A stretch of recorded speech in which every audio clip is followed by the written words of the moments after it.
I know we've got a list of questions that the vision team and several other folks have given us. So, but before that, I wanted to let you know that the trustees actually did visit their Fort Recovery's facilities. And obviously this whole joint venture came about, I think, Paula, maybe you can correct me if I'm wrong, through the pastor parish, even back when Pastor David first came.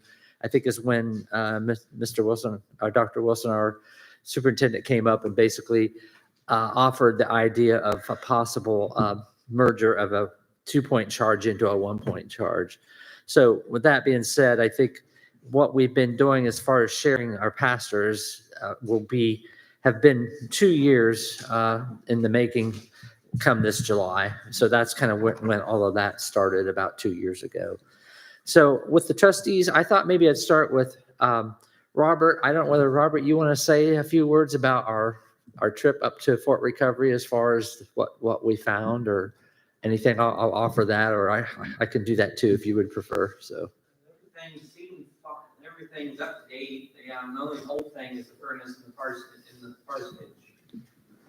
So everything else is pretty well new in the last 20 years. Yeah, I think that's what the trustees would echo that we really didn't have any. I don't know, maybe do you have those pictures that you can kind of show? That's the parsonage, and then that's the rear yard of the parsonage. It was built in 1991, I believe. And I'll go over a little bit of that. And that's the front of the church. Well, actually, that's the back of the church with their social room. So that's kind of the facilities that Fort Recovery would have. And obviously, if we merge, it would become one church, and we'll kind of go over that. But what we thought we would do is go over the questions we have, and then I'm sure we may not have answered all your questions, so we'll take those questions. But I don't know, Bruce, you want me to read the question, you read the answer? How you want to do that? I don't care whether either way. Okay. Our first question was that we sent up to Jim. Anson United Methodist Church has a recorded State of Ohio Articles of Incorporation, not for profit, dated February 14th, 1967. We assume Fort Recovery may have their own as well. We will need to prepare and record new documents for the changes to the accommodate. Will we need to prepare and record new documents for the changes to accommodate the new Ansonia Fort Recovery 1-point charge? Or just keep the existing Ansonia Incorporation and EIN number, which is the tax number? Or does Fort Recovery UMC need to petition the state and IRS to cancel their nonprofit? Also, the Ansonia United Methodist Church has a current recorded nonprofit State of Ohio Certificate of Continued Existence document dated 6/27/2022, which is renewable every 5 years. That's kind of the thing we have to do every 5 years to stay in business. Will we need to change or update that document? Also, we assume Fort Recovery may have their own Certificate of Continued Existence, which may have a different term and date. So you want to read what Jim responded to us? Jim, he's stated that the district and conference will help you navigate all the paperwork with the names, EIN, tax numbers, incorporation, and continuing existence. Other churches have done it, have not encountered any problems. I don't think I can explain it step by step here, and I'm 100% confident we can walk alongside everyone and help with the necessary paperwork. He made the comment that, the conference and everything will walk with us to get all this technical stuff. They've done it before, so they know what they're doing. And I think Peggy Fulrod, she's kind of got an idea of some of this too, because she's worked with nonprofits before. So. Okay, thanks, Bruce. Our second question that we sent up to Jim was, will it be Anson United Methodist Church, Inc. and the Fort Recovery UMC, Inc. decision whether to retain separate banking accounts for the convenience of each campus, considering we each currently use our own separate local banks? And go ahead. His answer, it will be your decision how you handle the funds. As a merged congregation, it means you are one church with multiple campuses. You can have as many bank accounts as you desire. Personally, it seems to be the easiest just to have one that will be 100%, but that will be 100% your decision. So they're kind of leaving it up to us how we want to, whether Fort Recovery wants to continue paying their bills or we'll combine all that and Jenny would be paying all of them. So it's kind of up to the church, how we want to handle that. We basically said, we assume with a name change, we will need all bank accounts and Edward D. Jones accounts to be changed and updated. And go ahead and read what Jim said about that. I believe you are correct that your new name will be needed updated on various documents and accounts. This can happen step by step. Once again, the district and conference stands ready to help you with all this as needed. And we know every year we go through an update, just like if we have a position change, and like each area has kind of its own account. Like the community outreach committee has their own account. We have several scholarship accounts, et cetera. And every year when the vision team meets in January, we have a resolution that we have to pass to update the signers for those accounts. So we're familiar with that process. And obviously, if we pulled in Fort Recovery into our banking, we basically would, and any of those folks would be on the accounts as users. We would probably have to go to Greenville National Bank and have them add it. So that's kind of a yearly thing we do anyway. So. And then the next question, can the name change become Ansonia Fort Recovery UMC? Knowing that the Fort Recovery may be closing sooner than later, would a registered trade name for their campus be acceptable? That's one thing that Peggy had mentioned that they do sometimes with their nonprofits. They basically just have a registered trade name, and then that can be dropped a lot easier than changing all the paperwork again. So Jim's answer was pretty straightforward. Yeah, he just said the name is up to you. Whatever you feel is best is okay with them. So it's kind of up to us how we want to name our church, whether it's Fort Recovery, Ansonia United Methodist Church, or whatever. Or we want to possibly make it. be Ansonia United Methodist Church with a corporate, I guess, trademark for them. Yeah. So that could be dropped. And then the next question we had was, do we assume our separate church committees will be merged? And he answered, it would be best if there was one set of committees. Once again, you will be one church with two campuses. The discipline gives us flexibility to organize administratively in ways that best fit the mission. If you feel you need multiple committees, you are free to do that. Or if you want to consolidate, there are people in the conference who can show you how other churches have created a new way of having committees. And then the next question is there a church conference checklist which spells out step by step the district requirements to go from a 2-point charge to a 1-point charge with two campuses?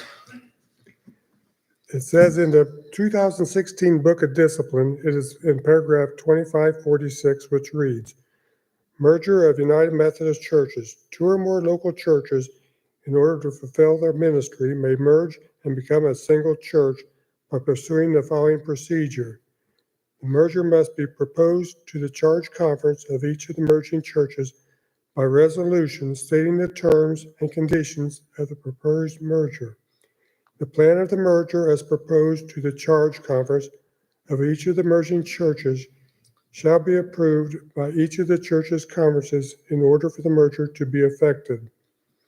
Except that for a charge conference that includes 2 or more local churches, the required approval shall be the church local conference of each local church in accordance with requirement 2527. The merger must be approved by the superintendent or superintendents of the district or districts in which the merged churches are located. The requirement of any and all laws of the state, the requirements of any and all of the laws of the state or states in which the merged churches are located, affecting or relating to the merger of such churches, must be complied with. In any case where there is a conflict between such laws and the procedure outlined in the discipline, said laws shall prevail, and the procedure outlined in the discipline shall be modified to the extent necessary to eliminate such conflict. All archives and records of churches involved in the merger shall become the responsibility of the successor church. I don't know if you understand all I that. think I in didn't this- understand all that In either. this case, we used to be a separate district than what Fort Recovery was, but now we're all in the same district. So, in other words, if we had a church in Union City, Indiana, that was going to merge with us, then you've got two state laws. So basically what they're saying, and we all have the same book of discipline, we are in the same conference. So there's not multiple conferences that we're dealing with or multiple states that we're dealing with. But, basically that's what a lot of that language does is the state law will prevail in either case is what they said. And then the next one, is there a certain affirmation percentage vote needed by the members at the conference vote? And he answers, it takes a simple majority to pass the resolution. And each church will have to vote separate, and they'll each have to have a majority of the votes to pass it. And then our next question, will Fort Recovery UMC need to have their church conference vote prior to the Ansonia conference vote? Both churches need to vote separately. It is up to you when this happens. I believe you have shared with me that you prefer to have both churches' conferences at the same location, which is at Ansonia. I will conduct it in a way where we will vote separately. And then some other conference comments that response from Jim's response is, it is up to Fort Recovery as to close or not. The conference is not deciding on if a church closes. The question about obligation to pay for the other church's expenses needs clarified. If you merge, you are one church with one income and one expense. If Fort Recovery closes, it does not affect the appointment of Pastor Carol. She would simply become the pastor of Ansonia only. I will approve the merger and recommend to the cabinet for their approval if you vote to merge. The cabinet will honor your decision either way. There are no assets of each church if you merge. It is one church. You have all the assets. If you merge and one of the campuses closes, those assets remain with you as a church. I hope I have helped both churches and appreciate that the district and conference is there to help and support and guide in any way that is useful. And then the next question we ask is it true that Fort Recovery membership is totally agreeing to this move? This is the vision team's understanding that their leadership at Fort Recovery is totally in agreement with going through with this. And then the next question, will Fort Recovery Church close regardless of whether they merge with Ansonia? While it is unknown for sure, it is Fort Recovery's membership desire to merge with Ansonia, so that the Ansonia would receive any assets from the sale of their church and parsonage. They currently have no indebtedness on their church parsonage buildings. Their currently attendance averages about 12 persons a week. And then the Mercer County Auditor's site lists assets value of their approximately 4,200 square foot brick and block church building and social room at a value of $99,300. And then they have a one-story, approximately 2,400 square foot frame parsonage with full basement and a two-car attached garage. It was constructed according to the auditor in 1991. And their value of the parsonage that they assess the value is $154,750. And currently under the Mercer County, all of their church and their parsonage buildings are tax exempt. And then the next statement was, since we have been sharing 80/20 pastoral expenses with Fort Recovery since July of 2023, Fort Recovery UMC has paid their full financial obligations with no issues. Their leadership team has had outside interest in others wanting to purchase their church and parsonage buildings. And then the next point was, if the Fort Recovery campus would close, would any of the membership support the Ansonia Church with their attendance and financial support? And It is possible that currently some of the active members would be able to drive to Ansonia to our church, but that would depend on their health and situations at a future closing time for the Fort Recovery Church. What's been expressed to us through their membership is that there's two couples that are probably maybe 10, 15 years younger than the bulk of their attendees, which I think they're in their 80s. So I think it's hard for them to predict. What's been told to us is that they, if it got down to where there was just the two younger couples, they probably would ask to sell the church or basically close the church. And that's what we've been told. So There's one thing I want to bring up here too. It says here that they're meeting their full financial obligations right now. I know that's been a concern of some of the people I've talked to, that are we going to have to financially support them? Well, right now, with the membership they got and the rent they're getting from their parsonage, they're meeting all their financial obligations. And in fact, they're even saving a little money. So it's not something we're going to have to financially support them right away. let's see. Okay, here's another question, I guess. There's concerns that receiving answers and having a vote on March 16th leaves no time for discernment or follow-up questions prior to voting.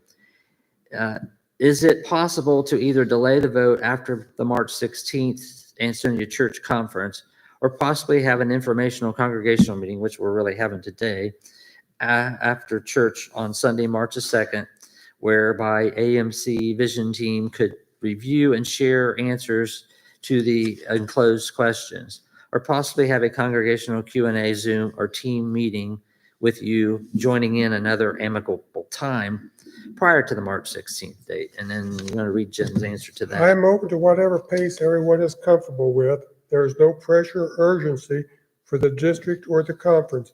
If you are ready to vote, I stand ready to officiate the vote and process whatever the outcome may be. If you need more time, so be it. It is a decision of Fort Recovery and Ansonia. I remain grateful for all both congregations are doing their share of news of Jesus Christ. One thing we might want to keep in mind, our district superintendent is being transferred in July.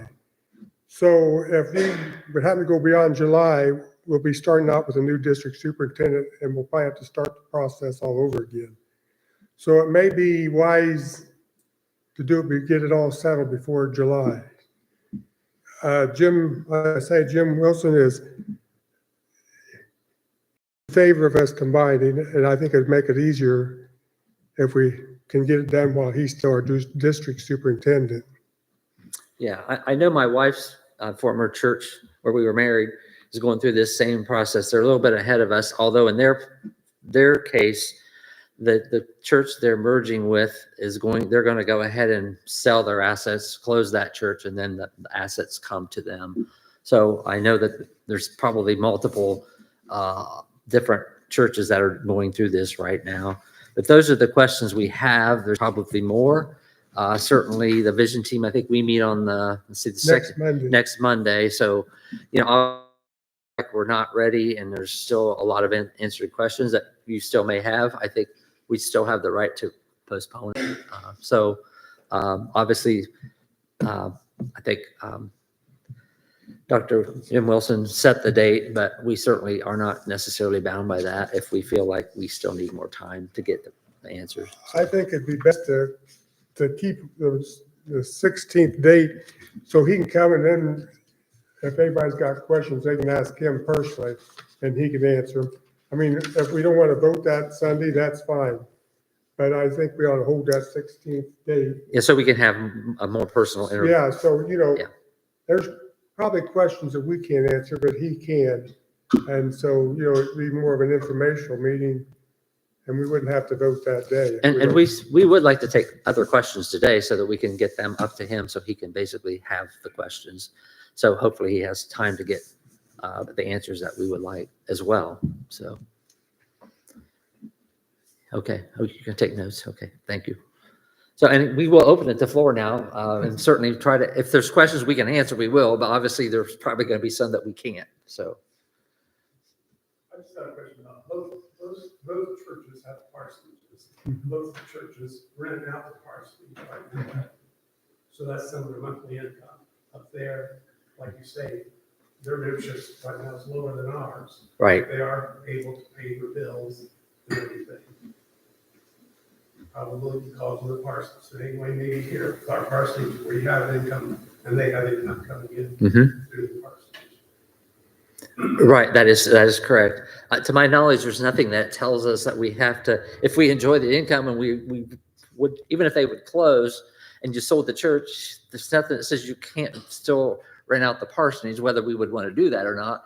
You've got to have people up there able to tackle any issues that come up that have to be addressed. But I understand. I know my wife's former church, they rent out their parsonage, and so does the other church that they're merging with.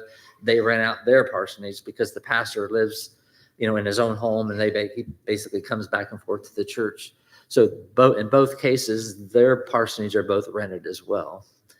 And I think they have chosen to sell one parsonage and sell the one church, and then just have their church be in the one community. So The question was asked this morning, what if Ed Sonia sells their parsonage to continue operating their church?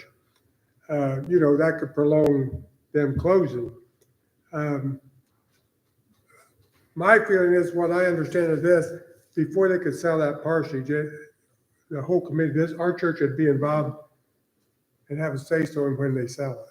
yeah, I think you have to keep in mind, once the merger happens, it's one church. So the decisions are all going to be made by whoever's members of the trustees of that new church. Even if it's called the Ansonia Fort Recovery United Methodist Church, you're one church, and the one group of committee trustees is making that decision. So. Yes, Cindy. So will some of their congregation become more active with their opinions with our church, so everybody's on the same page? I would think, yeah, just like there's really 4 people that run Fort Recovery Church. Mike and Jill Walter and Ed and Sharon Link. They would be, way I see it, they would join our committees. And like I say, like Mike said, all the decisions will be made through that committee. I mean, if it's the vision team, if it's the trustees, we'd all have a say-so in what goes on up there also. How does this benefit, besides potentially financially benefit us? Like, why merge? Yes. Currently, we're out of compliance with the discipline, which I didn't know. I'm appointed to 2 different appointments, which is not allowed, but apparently is rampant in West Ohio. So when I got the new bishop, he said, I thought when I came, it was like what I did in West Virginia. I had a 3-point charge, so it was one charge with 3 different campuses. But yeah, so part of it is to put us in compliance with that as well. But mostly it's a financial and a pooling of assets and talent, if you will, of the 2 congregations. One of the things, when Fort Recovery, when and if they close, I mean, it may be next year, it may be 5 years from now. If we don't merge and they close, our assets go to the conference. If we merge now and become one church, their assets are actually our assets also. So it's a financial gain for us eventually. I know some have asked, what if they have expenses up there that they can't cover? Yes, we'll have to cover them at the time. But in the long run, financially, I think we'll be ahead.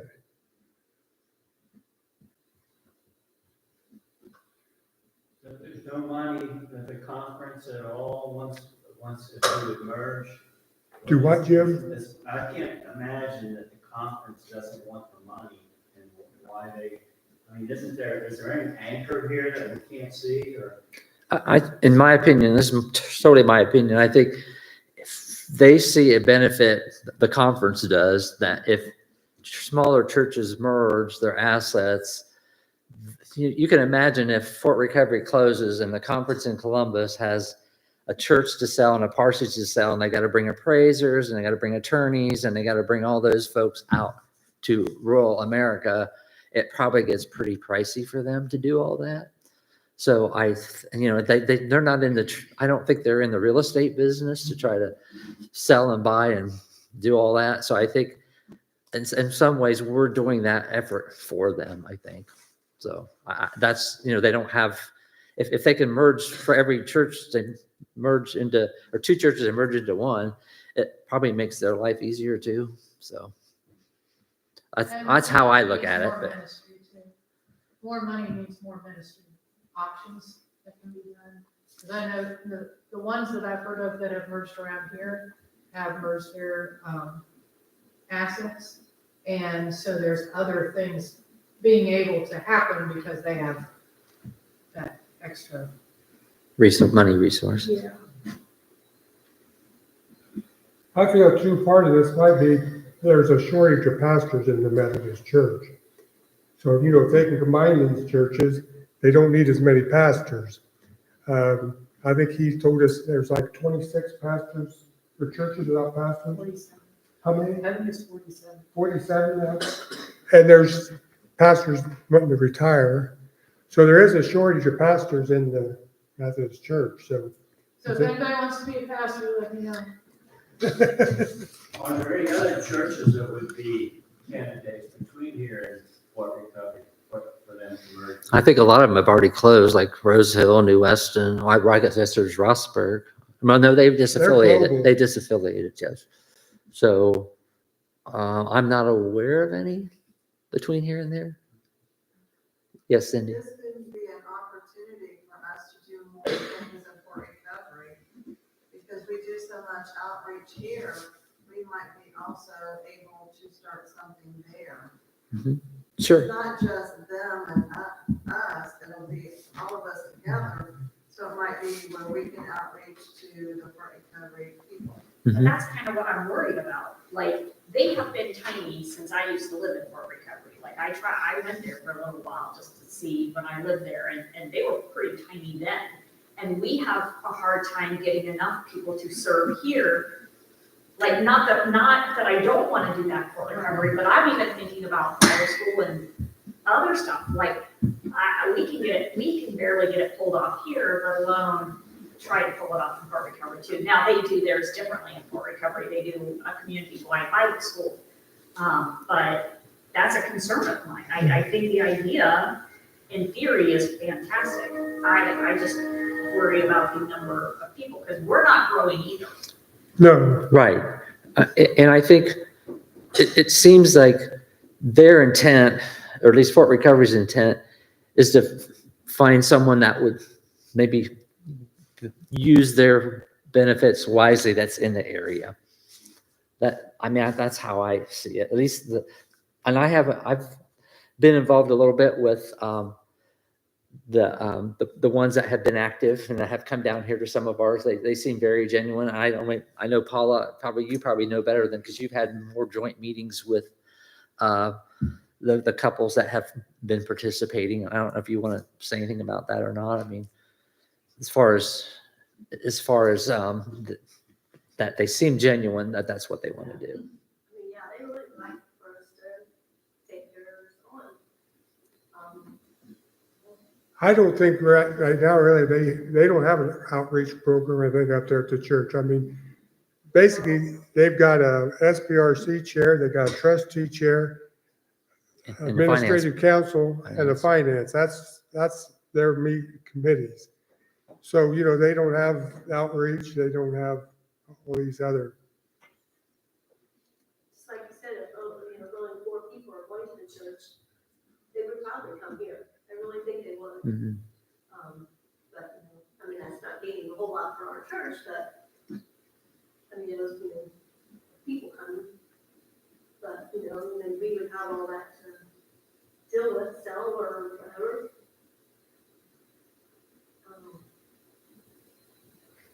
There is one thing that I found interesting in the discipline that I'm going down the road a ways here, that there is actually a provision where we can actually merge with another denomination if we so desire. And that's in the discipline as well. And I have copies of that I could share as well. I'm not saying that there's a fit here for that, but even if there's somebody in Darke County that's a different church, I think that may have happened already through that down there close to, is it Ithaca area? I think there was 3 or 4 community churches, and some of them were not. I think one was a Lutheran church. I think one was a Methodist church. I think they call it Sunrise. So I know it's been done. I don't know the process, but I think it is possible that that could happen as well.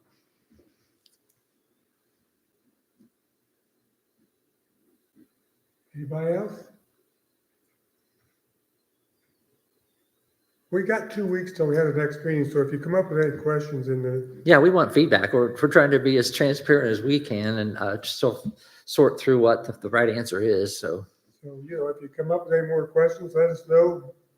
We'll try to answer them, or we can give them to Jim when he gets in. If we end up merging and they close the church up there, then we're responsible for that upkeep until, will we sell it, that church? that would be the trustee's decision of the new church. I mean, Because in the meantime, there people coming here will still be paying to keep.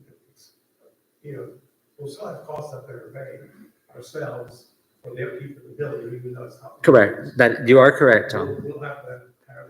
Right.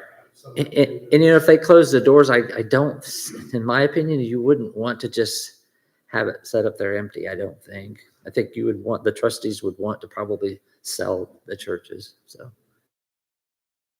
In the parsonage, and they've got people interested in the church, so I don't think there'd be really a big problem selling it. In fact, the woman that rents the parsonage out would like to buy it. So, there's an option right there. and it isn't, they've kept it, there's very nice. I mean, there's, Yeah, the parsonage is a Very very nice nice home. home. I mean, it's well maintained. Got 2-car garage. I think 3 bedrooms, 2 full bathrooms, Yeah. a full basement. Well, not full basement. Yeah, it was full basement. Full basement. It's not finished, but it's a full basement.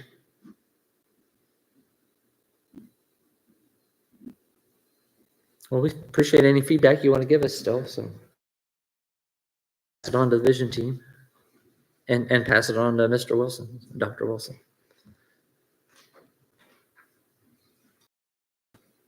Appreciate everybody staying. I think that's it. We're done, huh? I think so.